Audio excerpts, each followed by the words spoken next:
درود بھیجے گا محمد و آل محمد پر.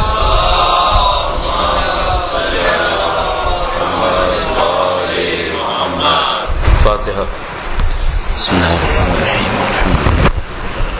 الرحمن الرحیم مالک یوم الدین ایاک نعبد و ایاک نستعین اهدنا الصراط المستقیم صراط الذین انعمت علیہم غیر المغضوب علیہم ولا الضالین. درود بھیجے گا محمد و آل محمد پر.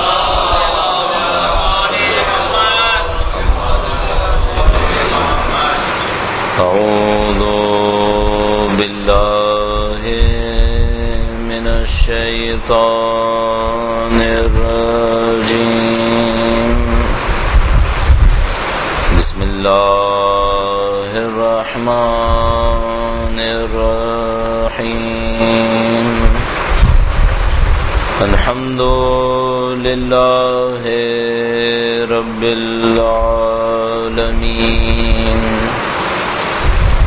والصلاة والسلام على سید الانبیاء والمرسلین حبیب الہ العالمین بالقاسم محمد صلی محمد وعلى آلہ الطیبین الطاہرین سیما بقیت اللہ فی الارضین. قال اللہ تعالی فی کتابہ الکریم بسم اللہ الرحمن الرحیم. ام حسبت ان اصحاب الكهف والرقیم كانوا من آیاتنا عجبا. درود بھیجے گا محمد و آل محمد.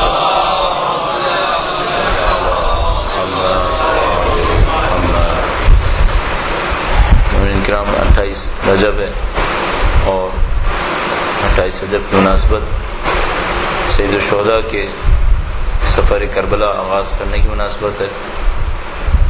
مدینہ منورہ سے سید الشہداء کے سفر کا آغاز ہوا ہے. یوں تو ایام اعزاء ظاہر ہے کہ ماہ محرم الحرام سے شروع ہوتے ہیں، لیکن اگر کوئی اس واقعے کے اوپر غور کرے تو فوراً احساس کرتا ہے کہ جیسے اہل بیت اطہار علیہ السلام کے عزا کے ایام اسی دن سے شروع ہو گئے. اور اس کے بعد مختلف واقعات ہیں کہ جو رجب سے لے کر شعبان، ماہ رمضان، ذیقعدہ، ذی الحجہ میں پیش آتے رہے، یہاں تک کہ عاشور کے دن سانحہ کربلا وہ شہادت عظمیٰ واقع ہوئی. اپنے امام کی حضور اور تمام اہل بیت اطہار علیہ السلام کے حضور اپنی تسلیت کا پیغام پہنچانے کے لیے اور اس عہد کے ساتھ کہ ایک بار پھر اس سال بھی عزاداری سید الشہداء کو پورے جوش جذبے اور احترام کے ساتھ انشاءاللہ خدا تعالی ہم سے انجام دلوائے. انشاءاللہ خدا اس کی توفیق ہمیں نصیب فرمائے. ایک دفعہ امام کے حضور اس جذبے کا اظہار کرنے کے لیے درود بھیجیں محمد و آل محمد.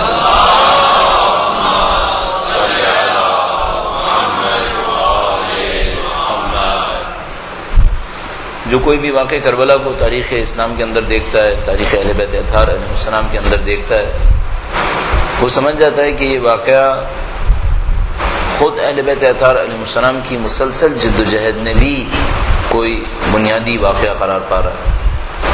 اس واقعے سے انسانیت نے کیا کچھ سیکھا ہے، کس طریقے سے اس واقعے سے انسانیت کا رخ تبدیل ہوا ہے،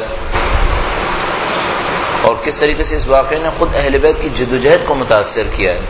یعنی متعدد ایسے سوالات ہیں جن کا جواب صرف واقعہ کربلا ہے کہ اس واقعہ کربلا کے کچھ نتائج ایسے حاصل ہوئے ہیں جس کے نتیجے میں یہ سارے جوابات دیے جا سکیں گے. مثال کے طور پر اگر کوئی یہ سوال کرے کہ تیسرے امام تک اہل بیت اطہار علیہ السلام مسلسل میدان جنگ کے اندر موجود رہے، لیکن چوتھے امام سے لے کر آخری امام تک اہل بیت اطہار علیہ السلام براہ راست میدان جنگ کے اندر تشریف نہیں لائے، ایسا کیوں ہوا؟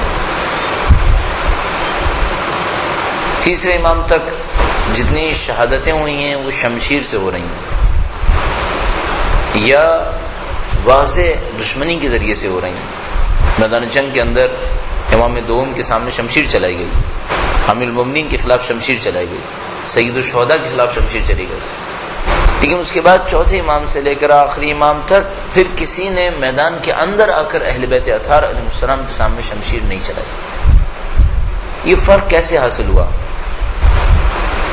اسی طریقے سے اور بہت سارے سوالات کہ اگر واقعہ کربلا 61 ہجرہ میں رونما ہوا کیونکہ امام سے بیعت کا مطالبہ کیا گیا، تو اس کے بعد کون سی ایسی تبدیلی رونما ہوئی کہ پھر کسی امام نے واقعہ کربلا جیسا کوئی واقعہ ایجاد نہیں کیا، پھر کسی امام نے اس پائے کے اوپر جا کر قربانی نہیں دی جس پائے کے اوپر سید الشہداء نے جا کر قربانی دی. یہ تمام چیزیں صرف ایک جواب دے رہی ہوتی ہیں، وہ یہ کہ واقعہ کربلا کا مطالعہ ہونا چاہیے. واقعہ کربلا کے اندر کچھ اجزاء ایسے ہیں، کچھ امور ایسے ہیں جن کے ذریعے سے ان تمام چیزوں کا جواب ملتا ہے. لہذا ہم دیکھتے ہیں کہ اہل بیت اطہار علیہ السلام واقعہ کربلا سے پہلے جب لوگوں سے گفتگو فرماتے تھے تو اس کا رخ کچھ اور ہوتا تھا، جب واقعہ کربلا کے بعد گفتگو فرماتے تھے اس کے بعد رخ کچھ اور ہونے لگا. مثلا آج اگر آپ دعاؤں کے اوپر توجہ فرمائیں، آپ دعاؤں کی طرف دیکھیں گے تو ہر روز کی مناسبت سے کوئی نہ کوئی بڑے اہم روز کی مناسبت سے کوئی نہ کوئی سید الشہداء کی زیارت ملے گی. واقعہ کربلا سے پہلے ظاہر ہے یہ نہیں ہونا چاہیے، یہ سب واقعہ کربلا کے بعد ہوا ہے کہ واقعہ کربلا کے بعد گویا واقعہ کربلا سے پہلے اگر عید کا دن تھا تو اس موقع پر اعمال کچھ اور تھے، لیکن واقعہ کربلا کے بعد اگر عید کا دن آیا اب زیارت سید الشہداء مستحب قرار پا گیا. واقعہ کربلا نے سب کچھ تبدیل کر دیا. اہل بیت اطہار علیہ السلام کی تعلیمات کے رخ کو بھی میں سمجھتا ہوں تبدیل کیا. کوشش یہ کریں گے ان چند منٹس میں جو ہمارے پاس ہیں اندازہ لگائیں کہ اہل بیت اطہار علیہ السلام اس واقعے کے حوالے سے ہم سے کیا چاہ رہے ہیں. آیا اس میں مختلف مراحل دے سکتے ہیں ہم؟ یعنی ایک عمومی ذکر تو ہم یہ کر سکتے ہیں کہ اہل بیت چاہتے ہیں واقعہ کربلا زندہ رہے، واقعہ کربلا لوگوں کے ذہنوں کے اندر تر و تازہ رہے. کیسے دعویٰ کر سکتے ہیں؟ ہر چیز اس بات کی گواہی دے رہی ہے. مثلا جیسے میں نے ابھی آپ کی خدمت میں عرض کیا، کوئی آدمی آتا ہے امام کے سامنے کہتا ہے امام میں رجب کے مہینے میں زیارت کرنے جا رہا ہوں، کہاں زیارت کے لیے جاؤں؟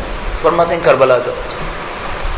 اگر پوچھتا ہے کہ میں میدان عرفہ میں نہیں پہنچ سکا تو کہاں پہنچوں؟ فرماتے ہیں کربلا میں پہنچوں. شب و روز میں کہتا ہے زیارت کروں، سید الشہداء کی زیارت کروں. جگہ جگہ سید الشہداء کا نام تمام اعمال کے اندر جن کا بظاہر سید الشہداء سے کوئی تعلق نہیں ہے.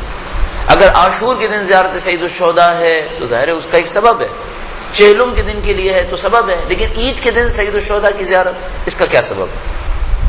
اس کا مطلب ہے اہل بیت اطہار علیہ السلام ہمیں یہ پیغام دے رہے ہیں کہ تمہاری خوشی ہو یا غم ہو تمہیں حسین کو یاد رکھنا ہے، تمہیں سید الشہداء کے ذکر کو اپنے محفلوں کے اندر، اپنی خوشی میں، اپنے غم میں، ہر صورت میں سید الشہداء کے ذکر کو رکھنا. بس ایک عمومی جواب تو یہ ہے کہ اہل بیت اطہار علیہ السلام چاہتے ہیں سید الشہداء کا ذکر زندہ رہے. سوال یہ آیا اس کے بعد کا بھی کوئی مرحلہ ہے؟ آیا اس کے پیچھے کوئی اور چیز بھی ہے؟ متعدد جواب دیے جا سکتے ہیں. چند امور کی طرف آپ کی توجہ دلانا چاہوں گا. درود بھیجے گا محمد و آل محمد.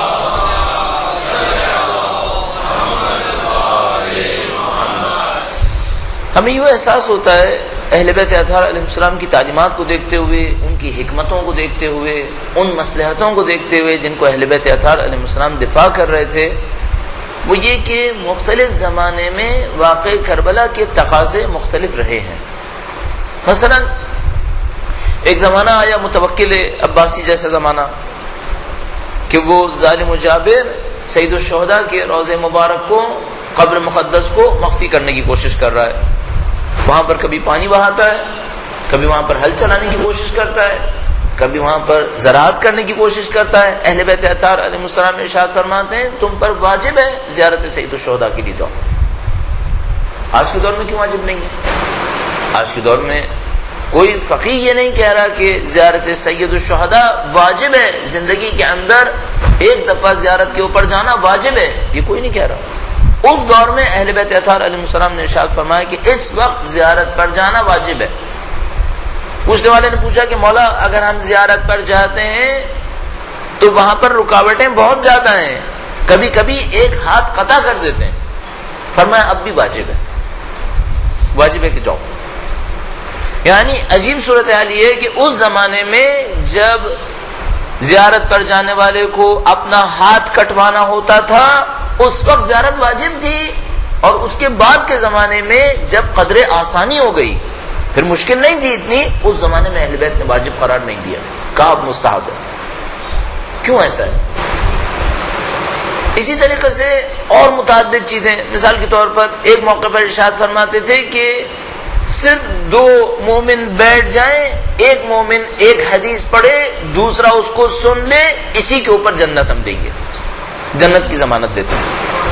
اچھا ہم اپنے ذہن میں سوچیں، کیا آج بھی ایسا ہوگا کہ مثلا میں بہت کچھ کر سکتا ہوں، میں جلوس میں جا سکتا ہوں، میں عزاداری میں جا سکتا ہوں، لیکن میں انتخاب کروں میں اور ایک مومن اپنے گھر میں بیٹھ جائیں اور میں اس کو سناؤں اور وہ میری سنے، اور آیا اس کے اوپر جنت واجب ہو جائے گی؟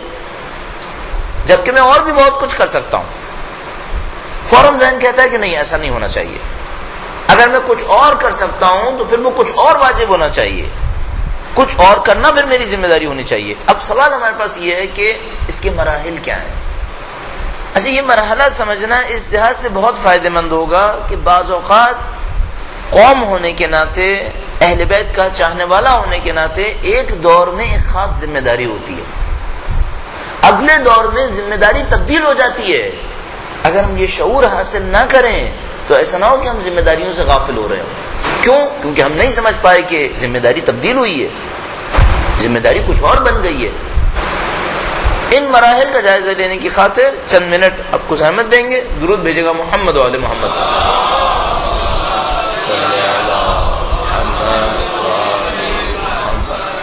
یوں احساس ہوتا ہے کہ واقع کربلا کے فوراً بعد ایک خطرہ سب سے پہلے لاحق ہوا، وہ یہ کہ دشمن اس واقعے کے مقابلے میں کوئی نہ کوئی سازش انجام دے گا. عبید اللہ ابن زیاد کو بے وقوف سمجھنا خود نادانی ہے. عبید اللہ ابن زیاد انتہائی مکار انسان ہے. کوئی یزید ابن معاویہ کو شاید کہے کہ یہ انسان بے وقوف انسان ہے جس کو میں قبول نہیں کر پاؤں گا تاریخ کو دیکھتے ہوئے، لیکن عبید اللہ ابن زیاد کو کوئی مورخ بے وقوف نہیں لکھتا. مثلا عمر ابن سعد اس اعتبار سے احمق ہے کہ وہ آخرت اور دنیا کے مقابلے میں دنیا کو ترجیح دیتا ہے، لیکن کوئی یہ کہے کہ یہ دنیاوی معاملات میں بھی احمق ہے، میرا نہیں خیال عمر ابن سعد احمق آدمی ہے. یہ کہ دونوں ملعون ہیں اور جہنمی ہے، اس کے اندر کوئی شبہ نہیں ہے، لیکن یہ کہیں کہ یہ لوگ مکار نہیں ہیں، ان کے اندر فطانت نہیں ہے، ان کے اندر وہ منفی ہوشیاری نہیں ہے جو امیر شام کے اندر ہوا کرتی تھی. میرے خیال میں یہ اس معاملے میں مکمل اس کے پیروکار ہیں.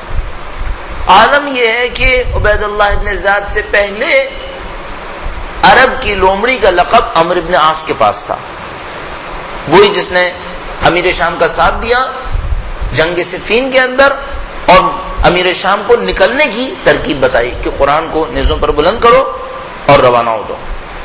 یہی عمرو ابن عاص جب مرتا ہے تو عرب کی لومڑی کا لقب گویا عبید اللہ ابن زیاد پر منتقل ہو جاتا ہے کہ اب عبید اللہ ابن زیاد عرب کی لومڑی ہے، عرب کا ہوشیار ترین انسان. اچھا سوال یہ ہے کہ یہ جو عرب کا ہوشیار ترین انسان ہے یہ کچھ کام ایسے کر رہا ہے کہ معمولا سا سیاستدان بھی نہیں کرے گا. کوئی چھوٹا سا بھی سیاستدان ہو وہ حرکتیں نہیں کرے گا ظاہری طور پر جو عبید اللہ ابن زیاد انجام دے رہا ہے. مثال کے طور پر آیا عبید اللہ ابن زیاد نہیں جانتا کہ اہل بیت کوفہ میں رہ چکے ہیں؟ بہت اچھی طرح جانتا ہے. کیا وہ نہیں جانتا کوفہ میں اہل بیت کے چاہنے والے رہتے ہیں؟ بالکل اچھی طرح جانتا ہے. اگر وہ اہل بیت اطہار علیہم السلام کو مثال کے طور پر بصرہ میں قیدی بنا کر لاتا، شاید ہم کہہ سکتے تھے کہ یہ اپنی طاقت کی نمائش کر رہا ہے. اگر وہ شام کے اندر قیدی بنا کر لائے اور بازار شام کے اندر رکھے، ہم شاید کہہ سکتے ہیں کہ یزید اپنی طاقت کی نمائش کر رہا ہے. لیکن کوفہ جیسے شہر میں جو بنیادی طور پر اہل بیت اطہار علیہ السلام کے چاہنے والوں کا شہر ہے، اس شہر کے اندر آ کر اسیر بنا کر لانا کیا یہ سیاسی حماقت نہیں ہے؟ سیاسی طور پر بظاہر ایک حماقت لگ رہی ہے، ایسا نہیں ہونا چاہیے تھا. پھر عبید اللہ ابن زیاد کیوں یہ کام کر رہا ہے؟ یہاں ہمیں عبید اللہ ابن زیاد اور یزید کے تمام اس لشکر کی حکمت عملی کو دیکھنا پڑے گا، یہ چاہتے کیا ہے، تب ہمیں سمجھ میں آئے گا اہل بیت اطہار علیہ السلام اس کے مقابلے میں کیا چیز انجام دے رہے ہیں اور کیوں انجام دے رہے ہیں۔ مثلا جو مجھے سمجھ میں آتا ہے وہ یہ کہ ان کا جو بھی منصوبہ ہے وہ چند درجوں میں ہے، چند لیولز میں ہے۔ پہلا لیول یہ ہے کہ سید الشہداء کے سامنے بیعت کا مطالبہ رکھا جائے۔ یہاں پر ان کو توقع نہیں ہے کہ سید الشہداء بیعت کریں گے، یہ پہلا قدم ہے ان کا، سید الشہداء کے سامنے بیعت کا مطالبہ رکھنا۔ اچھا، بعض اوقات ہم لوگ جب اس کی تفسیر کرنے لگتے ہیں تو ہم یہ سمجھتے ہیں کہ یہ یزید کی نادانی تھی۔ ہمارے بہت سارے مصنفین نے بھی اس بات کو لکھا ہے کہ یزید اپنے باپ کے مقابلے میں نادان تھا، اس وجہ سے بیعت کا مطالبہ کر گیا۔ میرا اپنے خیال ہے، اب میں جن قرائن کو دیکھتا ہوں قطعاً سمجھ میں نہیں آتا کہ یہ نادان تھا۔ میرا اپنے خیال ہے کہ معاویہ ابن ابی سفیان سید الشہداء اور اہل بیت کے سامنے مقابلے کے ایک مرحلے میں تھا جس میں اس کو بیعت نہیں لینی تھی، اور یزید بنی امیہ اور اسلام کے مقابلے کے اگلے مرحلے میں داخل ہو گیا تھا جہاں اب بیعت لینا ضروری تھی، وہ اگلے مرحلے کے اندر داخل تھا۔ یہ اگلا مرحلہ کیا تھا؟ اسلام کا مکمل خاتمہ۔ معاویہ جس مرحلے میں تھا اس میں اسلام کا مکمل خاتمہ نہیں تھا، اسلام کو منحرف کرنا تھا، اس لیے اس نے بیعت کا مطالبہ نہیں کیا۔ جب یزید کی باری آئی اب آخری مرحلہ شامل تھا، آخری مرحلہ یہ تھا کہ اسلام کا مکمل خاتمہ کر دیا جائے، اب بیعت کی ضرورت تھی، یعنی پہلے ضرورت ہی نہیں تھی اس کو کہ وہ بیعت لیتا۔ اس کو معلوم تھا کہ اگر میں صلح کے موقع پر بیعت کا مطالبہ کروں گا تو امام حسن مجتبی بھی وہی کریں گے جو سید الشہداء نے کیا، لیکن اس وقت معاویہ کے فائدے میں نہیں تھا یہ کام، اس کو معلوم تھا میں نقصان کروں گا۔ کیوں؟ امیر المومنین کے جانباز اصحاب ابھی بھی موجود تھے، 41 ہجرہ میں امیر المومنین کے اصلی جانباز اصحاب موجود تھے۔ اگر وہ اس موقع پر امام دوم سے بیعت کا مطالبہ کرتا تو معاملہ 72 افراد پہ نہیں رکتا، پھر سینکڑوں افراد میدان میں آتے، اور وہ افراد میدان کے اندر آتے جو خوب شمشیر چلانا جانتے تھے، وہ افراد میدان کے اندر آتے جس کو امیر شام کا لشکر مقابلہ نہیں کر سکتا تھا۔ اس نے اس موقع پر بیعت کا مطالبہ نہیں کیا اور اپنے خاندان کے لیے 20 سال کا وقت لیا، اور اس مدت کے اندر ان تمام افراد کا خاتمہ کر دیا جن سے یہ توقع تھی کہ وہ مطالبہ بیعت کے سامنے لشکر میں آ جاتے۔ لہذا حجر ابن عدی، رشید حجری، عمرو ابن حمیق، امیر المومنین کے جتنے بڑے بڑے اصحاب تھے جو ان کے لشکر کے کمانڈرز تھے، ان تمام کو اس 20 سال میں شہید کر دیا گیا۔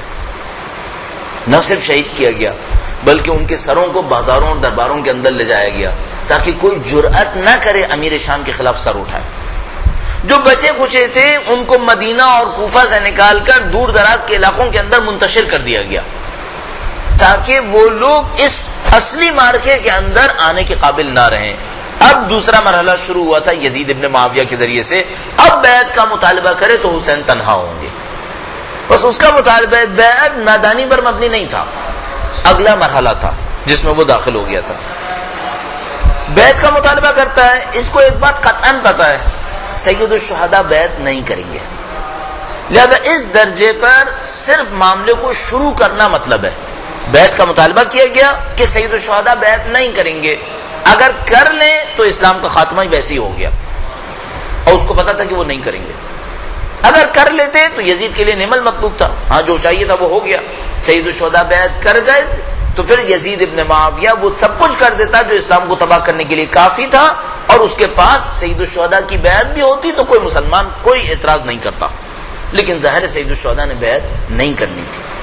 اب دوسرا مرحلہ شروع ہو رہا تھا، وہ یہ کہ سید الشہداء بیعت نہیں کریں گے۔ اب اگلا مرحلہ کیا ہے؟ اب مرحلہ جنگ کا ہے۔ ان کو پتا تھا کہ ہم سید الشہداء کے خلاف جب معرکہ کریں گے سید الشہداء میدان چھوڑ کر نہیں جائیں گے، سید الشہداء میدان میں اتریں گے۔ اب یہاں پر ان کی کامیابی یہ تھی کہ سید الشہداء کے ساتھ لشکر نہ بن سکے، اس مرحلے میں یہ لوگ کامیاب ہو گئے۔ سید الشہداء کے ساتھ لشکر نہیں آیا، جو لشکر آیا وہ بھی حوصلے کے اندر اتنا قوی نہیں تھا، جو مدینے سے نکلا مکے تک آیا، مکے میں مسلمان شامل ہوئے، لیکن کربلا سے پہلے کی منزلوں میں علیحدہ چلتے گئے، اتنے مضبوط نہیں تھے کہ سید الشہداء کا ساتھ دیتے۔ اذان کے احترام میں درود بھیجے گا محمد وعلی محمد۔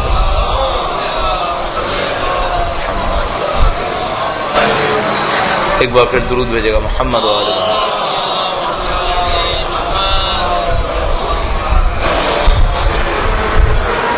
یزید یہ بھی جانتا ہے کہ سید الشہداء لشکر کے محتاج نہیں ہے. وہ میدان میں آئیں گے, مقابلہ بھی کریں گے, چاہے لشکر ہو چاہے لشکر نہ ہو. کیوں؟ معاملہ صلح کا نہیں ہے, معاملہ بیعت کا ہے. لہذا سید الشہداء میدان میں آنے سے گریز نہیں کریں گے, سید الشہداء میدان میں آئیں گے. سید الشہداء نے لشکر کے نہ ہونے کے باوجود کم از کم ایک کام انجام دے دیا, جس کے نتیجے میں لشکر کا نہ ہونا سید الشہداء کو ہرا نہیں سکا. اور وہ کیا تھا؟ سید الشہداء نے اسلام کی دنیا کے پاکیزہ ترین انسانوں کو اپنے لشکر میں شامل کر دیا. پاکیزہ ترین انسانوں کو اپنے لشکر میں شامل کیا. اب ان کے پاس عہدہ تو نہیں تھا, بڑی تعداد تو نہیں تھی, لیکن جو تعداد تھی وہ بڑوں بڑوں پر بھاری تھی. وہ اس لشکر کے ساتھ آ کر چلے. کوئی سید الشہداء کے لشکر میں ایک آدمی غلط نہیں ڈھونڈ پا رہا. سید الشہداء نے گویا اس چیلنج کو قبول کیا کہ اگر تم میدان میں اترنا چاہتے ہو ہم میدان میں اتریں گے, اس فرق کے ساتھ کہ تمہارے پاس باطل کے سوا کچھ نہیں ہوگا اور ہمارے پاس حق کے سوا کچھ نہیں ہوگا. اب حق اور باطل کی جنگ ہوگی. یعنی اگر وہ سادہ جنگ لڑنا چاہتا تھا سید الشہداء سے, تو سید الشہداء نے اس سادہ جنگ کو حق اور باطل کی جنگ میں تبدیل کر دیا. کہا اب ہم حق لے کر آئیں گے, تم باطل لے کر آؤ گے, اب میدان میں اترو. گویا جنگ نے ابھی تک یزید کو ہوشیار نہیں کیا. یزید یہ سمجھ رہا ہے جنگ ہوگی, سید الشہداء میدان جنگ میں آئیں گے. اب ایک اور مسئلہ ہے, کیا یزید سمجھ رہا تھا کہ وہ جیت جائے گا اس جنگ کے اندر؟ میرے خیال میں بہت اچھی طرح یزید جانتا تھا کہ ان کا عدد کم ہوگا اور کم عدد کے ہوتے ہوئے ہم سید الشہداء کو ظاہری میدان جنگ کے اندر ہرا لیں گے. آئے سید الشہداء بھی جانتے تھے, سید الشہداء پہلے دن سے کہہ رہے تھے کہ میں شہید ہونے جا رہا ہوں. لہذا سید الشہداء کو پہلے دن سے اس بات میں کوئی شبہ نہیں تھا, اس عرفانیات اور امامت کے علم کے علاوہ بھی, کہ ہم شہید ہونے جا رہے ہیں. اس میں کوئی تعامل نہیں تھا. بس دونوں طرف اس بات کو جانتے تھے کہ شہادت قطعی ہے, شہادت یقینی ہے. اچھا, یزید کو بھی پتا تھا کہ سید الشہداء بیعت نہیں کریں گے, میدان جنگ کے اندر کودیں گے اور شہید ہو جائیں گے. سید الشہداء کو بھی پتا تھا کہ ہم بیعت نہیں کریں گے, ہم میدان جنگ کے اندر آئیں گے اور شہید ہو جائیں گے. اب یزید کی حکمت عملی کیا ہے؟ اب یزید کیا چاہتا ہے؟ جبکہ اس کو پتا ہے کہ سید الشہداء بیعت نہیں کریں گے اور شہید ہو جائیں گے. اور عجیب بات یہ ہے کہ اس نے چوتھے امام سے بیعت کا مطالبہ نہیں کیا, جبکہ سب جانتے تھے سید الشہداء کے جانشین برحق چوتھے امام ہیں. اب آپ تصور کریں, اس کا مطلب ہے یزید کو بیعت کی ضرورت نہیں تھی. اگر بیعت واقعا چاہیے ہوتی, سید الشہداء کی بیعت چاہیے, اس نے چوتھے امام سے بیعت کا مطالبہ کیوں نہیں کیا؟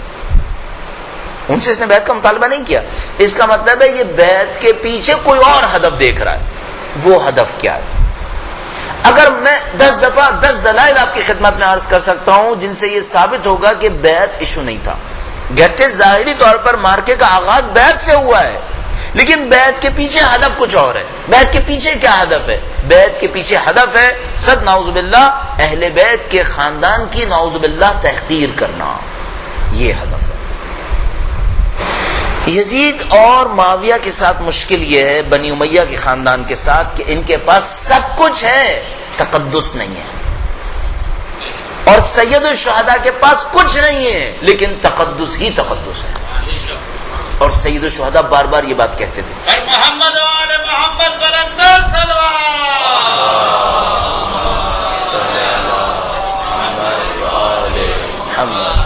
ہم جب دشمن کی حکمت عملی بناتے ہوئے آگے بڑھ رہے ہوتے ہیں, اپنی حکمت عملی اور دشمن کی حکمت عملی, تو اس میں کاموں میں سے ایک کام جنگ سے پہلے کرنا چاہتے ہیں. وہ کیا ہے؟ دشمن کی رسد کاٹ دی جائے. رسد کاٹو تاکہ دشمن اپنے اصلی اسلحے سے محروم ہو جائے. یزید ابن معاویہ اگر یہ کام کرنا چاہے تو سید الشہداء کی رسد کو کہاں سے کاٹے؟ ایک تو رسد اس نے یہ کاٹی کہ لشکر کی تعداد کو کم کر لیا, اس میں وہ کامیاب ہو گیا. لیکن سید الشہداء کا اصلی اسلحہ افراد ہیں ہی نہیں. سید الشہداء کا اصلی اسلحہ کیا ہے؟ وہ احترام جو سید الشہداء کے پاس ہے. لہذا سید الشہداء عاشور کے دن کھڑے ہو کر ارشاد فرماتے ہیں, میں علی کا بیٹا ہوں, فاطمہ کا بیٹا ہوں. میں رسول کا نواسا ہوں. سید الشہداء جملہ کیوں ارشاد فرما رہے؟ لوگوں کو یاد دلانے کے لیے کہ جن کا تم احترام کرتے ہو میں ان کی نسل سے ہوں. یہ وہ تقدس ہے جو سید الشہداء کے پاس ہے. اچھا یزید ابن معاویہ جنگ میں اترے, امام بھی جنگ میں تشریف لائے, وہ شہید ہو جائیں گے, جانتے ہیں کہ یہ بھی شہید ہو جائیں گے. اس کے بعد کیا ہوگا؟ اب یزید چاہتا ہے اصلی کام کر لے جس کی خاطر یہ سب کچھ ہوا ہے. وہ کیا ہے؟ تقدس واپس لے لے. اب یزید یہ کرنا چاہتا ہے. اچھا اب سوال یہ ہے کہ جو تقدس اللہ نے سید الشہداء کو دیا ہے کیا یہ واپس لے سکتا ہے؟ ظاہر ہے کہ نہیں. تو یہ کیا کر لے گا؟ یہ چاہتا ہے کہ جو خدا نے ان کو تقدس دیا ہے وہ تو اپنی جگہ, لوگوں کی نظروں میں جو امام حسین کا تقدس ہے وہ میں کسی طریقے سے چھین لوں. لوگوں کی نظروں میں امام حسین کا جو تقدس ہے وہ کیسے چھینا جا سکتا ہے؟ اس کا صرف ایک راستہ ہے, اس کا صرف ایک راستہ ہے. یہ اس کی شیطانی ذہن کی پیداوار. راستہ اس کے ذہن میں یہ ہے جو مجھے سمجھ میں آتا ہے, وہ یہ کہ اگر اہل بیت اطہار کی نعوذ باللہ صد نعوذ باللہ کوئی ایسی بے احترامی کی جائے اور اس پر خدا جواب نہ دے, تب ہم یہ کہیں گے کہ جن کو تم محترم سمجھ رہے تھے ان کا خدا نے ساتھ نہیں دیا. یہ ان کی حکمت عملی کا بنیادی ترین حصہ ہے. یزید ابن معاویہ پہ لعنت. اب اس حکمت عملی کے لیے کیا کیا؟ پہلا قدم پانی کے اوپر بندش لگائی. پانی پہ بندش لگائی تاکہ دنیا سے کہا یہ جا سکے کہ اگر سید الشہداء کا اللہ کے نزدیک مقام ہوتا تو خداوند متعال نے پانی کا بندوبست کیوں نہیں کیا. اب وہ باقی تمام چیزیں جو میں نے آپ کی خدمت میں عرض کی اور جو آپ کے ذہن میں آ سکتی ہیں جو بے احترامی کے زمرے میں آئیں گی ان کو آپ گنتے چلے جائیے. مثلا لاشیں کو کیوں پامال کیا, مثلا سروں کو نیزوں پر کیوں لگایا, مثلا کیوں کوفہ کے اندر اسیر بنا کر لائے, جو میں نے آپ کی خدمت میں پہلے عرض کیا تھا. کوئی وجہ نہیں بنتی, کوئی سیاسی وجہ نہیں بنتی کہ ان کو اسیر بنا کر بازاروں کے اندر لایا جائے, وہ بھی کوفہ کے بازاروں میں جو اچھی طرح اہل بیت کو جانتے ہیں. صرف ایک سبب ہے, وہ یہ کہ لوگوں سے یہ کہا جائے تم ان کو مقدس سمجھ رہے تھے نا, یہ دیکھو ہم اسیر بنا کر لائے اور کچھ نہیں ہوا, اور کچھ نہیں ہوا. اور اس کے بعد یہ ثابت کیا جائے کہ جن کو تم مقدس سمجھ رہے تھے ان کا کوئی تقدس باقی نہیں رہا. یہ اس خاندان ملعون کی اصلی سازش ہے جو اہل بیت اطہار علیہ السلام کے مقابلے میں. اچھا اگر ایک دفعہ مسلمانوں کے نزدیک سید الشہداء اور اہل بیت کا تقدس ختم ہو گیا, پھر اسلام میں کچھ نہیں بچا دفاع کرنے کے لیے. پھر اسلام میں کچھ نہیں ہے. کیوں؟ قرآن صامت ہے, قرآن احتجاج نہیں کر سکتا. ناطق اہل بیت ہیں جو احتجاج کرتے ہیں. صامت قرآن کو شکست دینا مشکل نہیں ہے, اور پچھلے تمام ادیان نے اپنی اپنی صامت کتابوں کو شکست دی ہے. یہودیت نے کتاب کو تبدیل کیا ہے, عیسائیت نے کتاب کو تبدیل کیا ہے. ان سب کو اپنے پچھلے تجربوں سے اچھی طرح پتا تھا کہ خاموش کتاب کو شکست دینا مشکل نہیں ہے. پچھلے ادیان میں اہل بیت نہیں تھے, اسلام کے ساتھ اہل بیت تھے.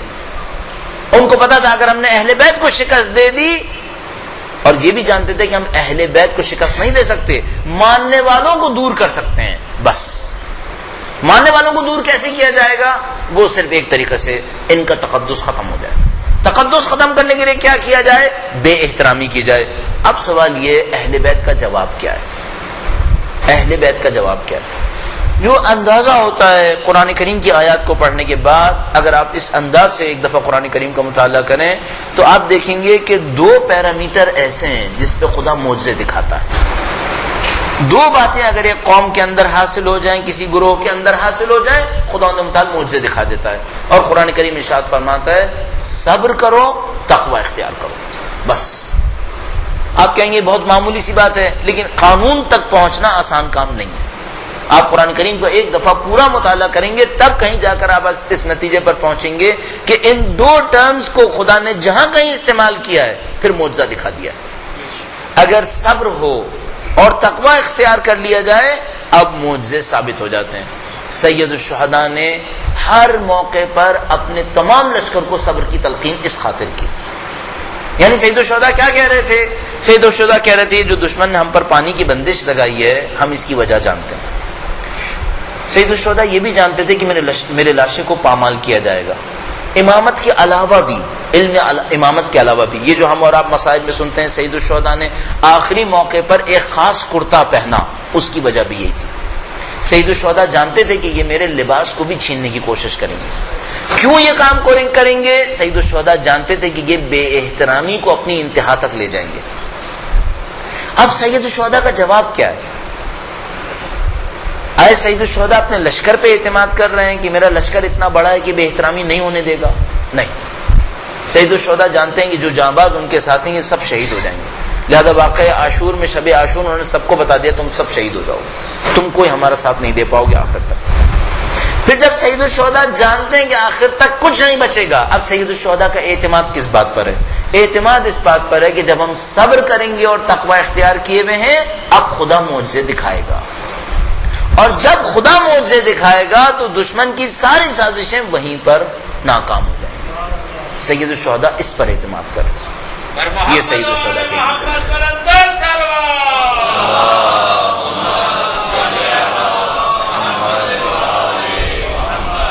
سید الشہداء نے انتہائی بے احترامی کے مقابلے میں انتہائی صبر دکھایا، صبر کی انتہا کر دی۔ جب صبر کی انتہا کر دی، اس تقوی اور پرہیزگاری کے ساتھ جو سید الشہداء اور آل حسین کے اندر موجود تھی، خود بخود خداوند متعال کے موضوع نے نمودار ہونا تھا۔ اب سید الشہداء کو اپنا تقدس نہیں بچانا تھا، اب خدا تھا جس کو سید الشہداء کا تقدس بچانا تھا، اب خدا نے میدان میں آنا تھا۔ لہذا جیسے سید الشہداء کی شہادت ہوئی، لاشیں پامال ہوئے، بار صبر منتقل ہو گیا بی بی زینب سلام اللہ علیہا پر۔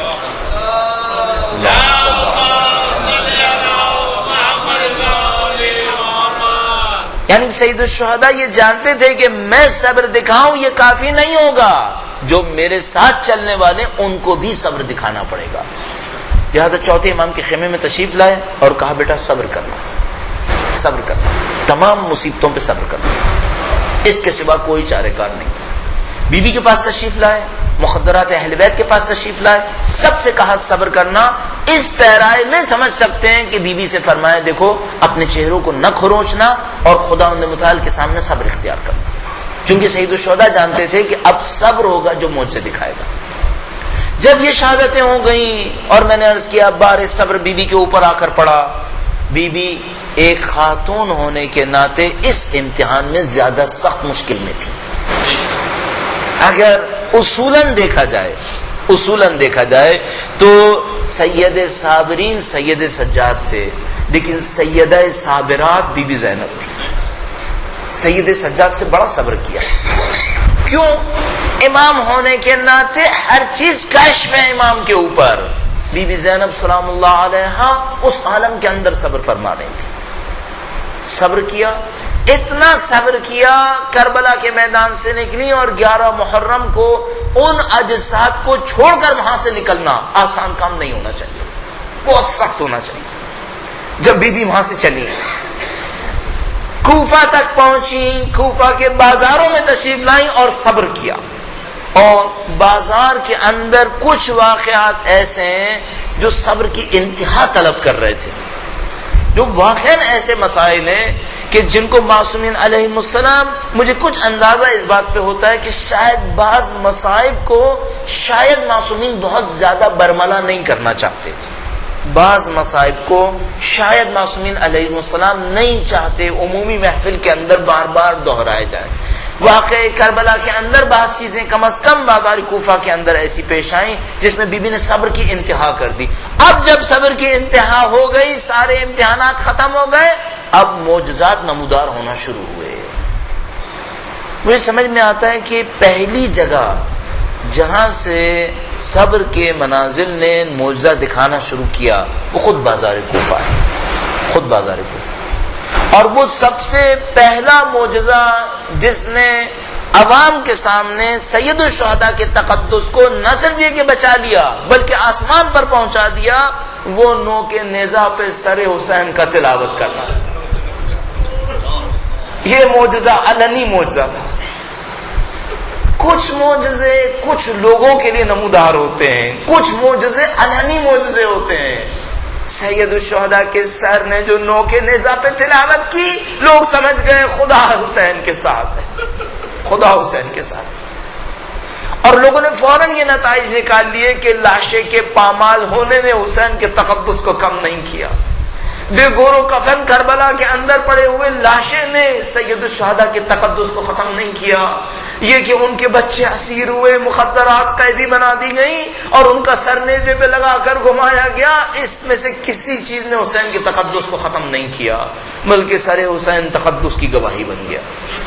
اب معاملہ پلٹ گیا، اب عبید اللہ ابن زیاد سمجھ گیا کہ ہم معرکہ ہار گئے، یہاں سے سب کچھ تبدیل ہو گیا۔ اب جب کہ تبدیل ہوا، اس کے پاس اس کے سوا کوئی چارہ کار نہیں تھا کہ اہل بیت اطہار کو کوفہ میں نہ رکھے۔ اس نے فوراً اہل بیت اطہار علیہ السلام کو شام کی طرف روانہ کیا۔ اب جو کچھ ہوا وہ صرف انتقام ہے، اب حکمت عملی نہیں ہے، اب صرف انتقام ہے۔ یعنی یہ کہ میدان کوفہ کے اندر یہ لوگ لے کر آئے، یہاں تک حکمت عملی ہے۔ یہ کہ انہوں نے شکست کو تسلیم کیا، اس کے بعد کوفہ سے باہر بھیجا شام کی طرف، اب صرف انتقام لیا، اب صرف انتقام لیا، اب صرف اپنے غصے کو نکالا اہل بیت اطہار علیہ السلام کے خلاف۔ اور اہل بیت اطہار علیہ السلام کی حکمت عملی وہی تھی، ہم صبر کریں گے اور خدا معجزے دکھاتا چلا جائے گا۔ مسلسل اہل بیت اطہار نے صبر کیا، مسلسل خدا متعال نے معجزے دکھائے، یہاں تک کہ یہ لعین دشمن سرنگوں ہو گیا۔ ہمیں کیا ذمہ داری دی ہے؟ مختلف مراحل میں پہلی ذمہ داری عبید اللہ ابن زیاد کو پتا تھا ہم شکست کھا گئے، معجزات حسین رونما ہونا شروع ہو گئے۔ عبید اللہ ابن زیاد کی پہلی کوشش یہ رہی ہوگی کہ جتنے معجزات رونما ہوئے ان سب کو چھپا دیا جائے۔ کس کوشش کے تحت؟ وہی کہ معجزات نے تقدس بحال کیا ہے، اگر میں معجزات چھپا دوں شاید تقدس ختم ہو جائے، کیونکہ کربلا کا واقعہ تو ہو چکا تھا، لاشا تو پامال ہوا تھا، اس کی داستان لوگوں کو پہنچ گئی تھی۔ اگر معجزات کی اطلاع نہ ملے تو شاید یہ کہا جا سکے کہ کچھ نہیں ہوا۔ اہل بیت اطہار علیہ السلام کی حکمت عملی کیا تھی؟ اہل بیت کی سادہ ترین حکمت عملی یہ تھی کہ لوگوں سے کہا جائے اے لوگو غم حسین کو بیان کرو، بس حسین کے معجزات کو بیان کرو۔ یہاں پر میں آپ کی خدمت میں عرض کروں گا کہ اس ذمہ داری کو نہ صرف اہل بیت نے لوگوں پر رکھا بلکہ گویا خدا نے خود اس ذمہ داری کو اٹھا لیا۔ کسی خاک کو خدا نے خاک شفا نہیں بنایا، حسین کی خاک کو خاک شفا بنایا، کہا یہ ذمہ داری ہمارے لیے۔ اب کوئی سمجھے یا نہ سمجھے، اگر مریض کے منہ میں بھی خاک شفا کے چند ٹکڑے ڈالو میں حسین کے نام پر شفا دوں گا تاکہ یہ حسین حسین کہے، پوری دنیا حسین حسین کہے۔ خدا نے متعال نے عجیب و غریب معجزات رونما کیے۔ نفس المحموم کے اندر روایت موجود ہے کہ فرماتے ہیں واقع کربلا سے 40 دن تک شام تک بھی اگر کوئی پتھر زمین سے اٹھایا جاتا تھا تو نیچے سے خون نظر آتا تھا۔ اور بی بی کربلا کے میدان میں ارشاد فرماتی ہیں کہ اب کیوں روتے ہو جبکہ آسمان خون کے آنسو رو رہا ہے، خون کی بارش برسا رہا ہے۔ یہ سب خدا نے متعال نے انجام دیا۔ پہلی ذمہ داری ہمیں یہ دی گئی تم واقع کربلا کو زندہ کرو، معجزات حسین کو بیان کرو، یہ پہلی ذمہ داری تھی۔ جب معاملہ آگے بڑھا دشمنوں نے دیکھا ہم معجزات کو چھپانے پہ طاقت نہیں رکھتے، معجزات کو چھپانا ان کے بس سے باہر تھا، کیونکہ خاک شفا کا شفا دینا وہ اس کو روک نہیں سکتے تھے، خاک شفا کا عصر عاشور پر سرخ ہو جانا یہ اس کو روک نہیں سکتے تھے۔ سید الشہداء کے معجزات ناقابل کنٹرول تھے۔ جب اس میدان میں دیکھا کہ ہم قابل قدر کوئی کام نہیں کر سکتے تو ایک اور کام کی طرف گئے، وہ یہ کہ ہم کربلا کے سارے زمینی ثبوت ختم کر دیں گے، کربلا کے زمینی ثبوت ختم کر دیں گے۔ آسمانی ثبوت ختم نہیں کر سکتے تھے، خاک شفا شفا دیتی تھی چاہے وہ کچھ بھی کر لیں، خاک شفا لال ہو جاتی تھی چاہے یہ کچھ بھی کر لیں، لیکن زمینی ثبوت ان کے بس میں تھے۔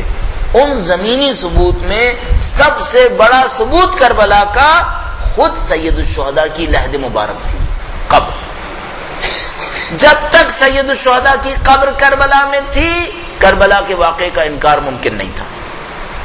عبید اللہ ابن زیاد کے پاس اس کے ماننے والوں کے پاس اس کے سوا کوئی راستہ نہیں تھا. وہ معجزات کو نہیں روک سکتے تھے, تو جو وہ کام کرنا چاہتے تھے وہ یہ کہ ہم کربلا کا انکار کرتے تھے.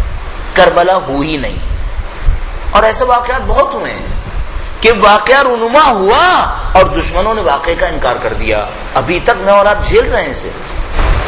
اب میں اور آپ ثابت کرنے پر مجبور ہو جاتے ہیں کہ مباہلہ ہوا تھا. بہت سارے واقعات ایسے ہیں جو میں اور آپ ثابت کرتے ہیں کہ ہوا تھا اور وہ انکار کرتے ہیں کہ نہیں ہوا تھا. انہوں نے سوچا ہم کربلا کے ساتھ بھی یہی کام کریں.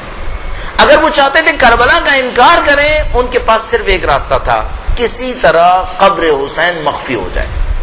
بس میں نے عرض کیا وہ معجزات سے نہیں لڑ سکتے تھے, ان کے سامنے صرف ایک ہدف رہ گیا, اگر قبر حسین نہ رہے تو واقع کربلا کا انکار ممکن ہوگا, لیکن اگر قبر حسین کربلا میں ہے تب واقع کربلا کا انکار ممکن نہیں ہے. اس لیے ساری دشمنیاں شروع کر دی قبر حسین کے ساتھ, کہا اس کو ختم کرو. ورنہ آپ خود تصور کیجئے کوئی سیاستدان قبر سے کیوں لڑے گا؟ یہ اس خاطر قبر سید الشہداء سے لڑے, کہا کہ اس کے اوپر زراعت کرو, اس کے اوپر پانی برساؤ. اس موقع پر اہل بیت اطہار نے ذمہ داری کو تبدیل کیا. آپ دیکھ رہے ہیں پہلے مرحلے میں ذمہ داری یہ رکھی, دو مومن بیٹھ جاؤ ایک دوسرے کے سامنے حسین کا واقعہ دوہراؤ, بس اسی پر جنت ہے. جیسے انہوں نے قبر سید الشہداء کے خلاف کام شروع کیا, اہل بیت نے ذمہ داری کو تبدیل کر دیا. فرمایا اب زیارت پر جاؤ. اب اگر کوئی یہ کہے میں گھر کے اندر بیٹھ کر ماتم کر لوں گا, کیا یہ کافی ہے؟ اہل بیت فرمائیں گے نہیں, کافی نہیں ہے, اس وقت زیارت پہ جانا واجب ہے. کیوں زیارت پہ جانا واجب ہے؟ کیونکہ قبر حسین خطرے میں ہے. اگر اس کا دفاع نہ ہوا تو نشانی ختم ہو جائے گی. اہل بیت اطہار علیہ السلام نے لوگوں کو قبر حسین کی طرف روانہ کیا. اب میں آپ کی زحمت کو اختتام پر لے جاتے ہوئے, چونکہ وقت کافی ہو گیا, اپنے آپ سے ایک سوال کروں گا, آیا اس وقت ذکر حسین خطرے میں ہے؟ دنیا کے اگر 225 ممالک ہیں تو میں مطمئن ہو کر کہہ رہا ہوں کہ اب اتنے ملکوں میں, اتنے شہروں میں, اتنے گاؤں کوچا قریوں کے اندر حسین حسین کی آواز آ رہی ہے کہ اب زمین کی کوئی طاقت اس آواز کو دبا نہیں سکتی. اب کسی کے بس میں نہیں, اب کوئی نہیں آ سکتا.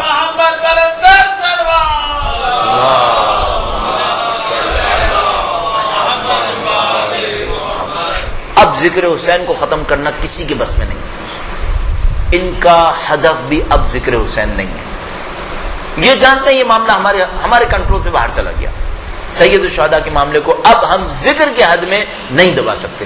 سوال یہ, آیا متوکل کی طرح قبر کی نشانی مٹا سکتے ہیں؟ یہ زمانہ گزر گیا. وہ زمانہ متوکل کا تھا جب کچھ لوگوں نے زیارت کی تھی اور اکثر لوگوں نے زیارت نہیں کی تھی. اس زمانے میں نشانیاں محفوظ نہ ہونا بہت سادہ سا کام تھا. اب وہ دور نہیں ہے. اب مثال کے طور پر اگر صدام 30 سال تک بھی لوگوں پر پابندی لگائے کہ قبر حسین پہ نہیں آ سکتے, تو 30 سال کے بعد بھی جب آئیں گے تو 25 لاکھ افراد آ جائیں گے. اب ممکن نہیں. اب کیا ہوگا؟ خاص کر اس نقطے کو ذہن میں رکھیے گا, اہل بیت اطہار علیہ السلام دشمن کے حربے کے مقابلے میں ذمہ داری تبدیل کرتے ہیں. اگر کوئی قبر کی زیارت کے موقع پر کہتا مولا میں گھر کے اندر بیٹھ کر ذکر کروں گا, فرماتے قبول نہیں ہے, جاؤ زیارت پہ جاؤ. اب دیکھیے کہ اب ذمہ داری کیا ہے. ذکر ہمیں کرنا ہے. سید الشہداء کی قبر کی زیارت ہم سب کے لیے ضروری. یہ دیکھیے دشمن کا اگلا حربہ کس چیز پر ہے. آیا ذکر پر ہے, آیا زیارت پر ہے یا نہیں. نہ یہ ذکر بدل سکتے ہیں نہ یہ زیارت کو بدل سکتے ہیں. اب صرف فکر حسین کو تبدیل کر سکتے ہیں. اب صرف فکر حسین کو تبدیل کر سکتے ہیں. یعنی یا یہ وہ دور گزر گیا کہ جب یہ کوئی کام کرتے کہ کوئی حسین کا نام لینے والا نہ رہتا. اب وہ دور نہیں. وہ دور گزر گیا کہ کوئی یہ کام کرتے کہ قبر حسین مٹ جاتی نعوذ باللہ تعالی. اب وہ دور نہیں ہے. اب صرف یہ دور ہے کہ کوئی کام کریں کہ حسین کا ذکر بھی رہے, زیارت بھی رہے, مفہوم حسینی کسی کو سمجھ میں نہ آئے. اب وہ دور بالکل قرآن کریم کی طرح. یہ ایک زمانے تک قرآن کریم سے لڑتے تھے کہ شاید ہم اس کو مٹا سکیں, پھر لڑتے تھے کہ شاید پھیلنے سے روک سکیں, لڑتے تھے کہ شاید منحرف کر سکیں. جب تمام لڑائیوں میں ناکام ہو گئے تو اس کے بعد صرف ایک راستہ رہ گیا تھا, وہ یہ کہ اس کی مصنوعی تفسیر کر کے اس کو بے اثر کر دیں. انہوں نے کلام خدا کے ساتھ بھی یہی کام کیا. اب مارکا اس جگہ پر ہے. اب کو یہ نہ سمجھے مارکا صرف ذکر کو جاری رکھنے پر ہے, نہیں, ذکر ان کے بس سے باہر ہے. اب یہ ذکر کے لیے کچھ نہیں کر سکتے, نہ ذکر کے لیے کر سکتے ہیں نہ زیارت کے لیے کر سکتے ہیں. اب صرف فکر کو منحرف کرنا چاہیں گے. فکر کو منحرف کیسے کرنا چاہیں گے؟ یہ چاہیں گے کہ ذکر و زیارت رہے, لیکن کوئی یہ نہ سوچے کہ حسین نے کوشش کیا کی تھی, کوئی یہ نہ سوچے سید الشہداء نے جد و جہد کیا کی تھی. خاص کر اس زمانے میں کرنا چاہیں گے. کیوں؟ یہ اچھی طرح سمجھ رہے ہیں یہ زمانہ بہت قریب ہونا چاہیے فرزند حسین کی تشریف آوری سے. یہ اچھی طرح سمجھ رہے ہیں کہ یہ زمانہ گھروں میں بیٹھنے کا زمانہ نہیں ہونا چاہیے. جو کچھ حالات دنیا کے اندر ہیں, جو کچھ سید الشہداء کے نام پر قربانیاں دی جا رہی ہیں, اور جو کچھ فتح و نصرت اہل بیت اطہار کے چاہنے والوں کو نصیب ہو رہی ہیں, وہ سب کی سب دکھا رہی ہیں کہ ایک آخری معرکہ انتہائی نزدیک ہونا چاہیے. میں آپ کو ایک بات پورے سکون سے عرض کرتا چلوں. اپنے موضوع کی وجہ سے, اپنے مطالعے کی وجہ سے, مجبور ہونے کی وجہ سے جو میں نے مطالعات کیے, پورے 1400 سال تاریخ اسلام میں کبھی شیعت کو اتنی طاقت نصیب نہیں ہوئی ہے جتنی اس وقت. ہم کبھی اس خطے پر حاکم نہیں رہے ہیں جس پر اس وقت ہم حاکم ہیں.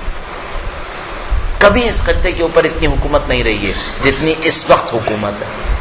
کبھی اہل بیت اطہار علیہ السلام کی تعلیمات اتنی سختی اور تیزی کے ساتھ دنیا میں نہیں پھیلی تھیں جتنی اس وقت پھیلی ہیں.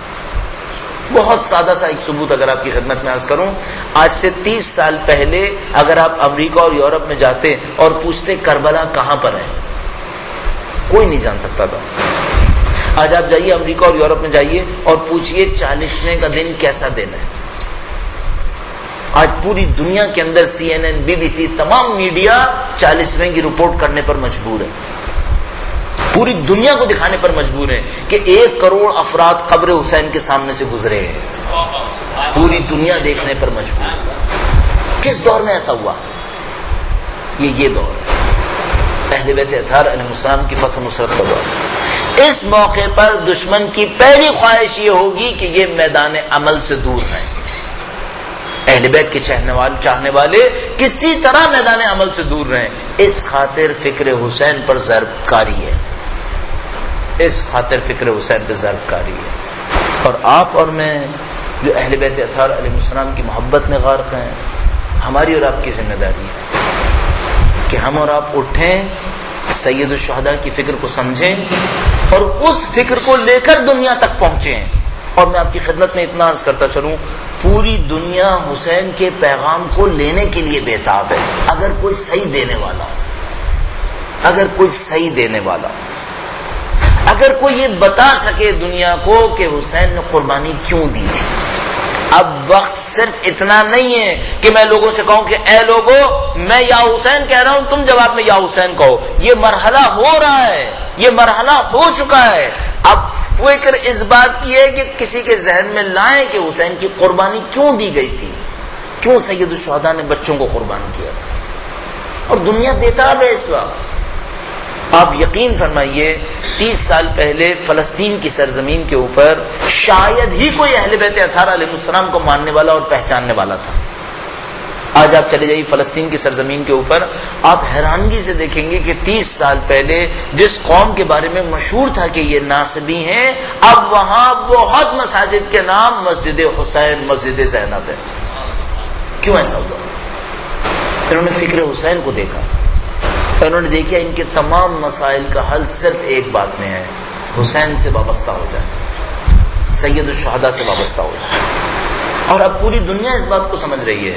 ہماری مشکل کا حل اس میں ہے, ہم سید الشہداء کی طرف پہنچیں. جتنے لوگ سمجھتے چلے جائیں گے لشکر حسین بڑھتا چلا جائے گا, فرزند حسین کی تشریف آوری نزدیک ہوتی چلی جائے گی. ان تمام کاموں کو میں اور آپ انجام دیں ان لمحات میں جو میرے اور آپ کے سامنے ہیں, عزاداری کے ایام کے اندر.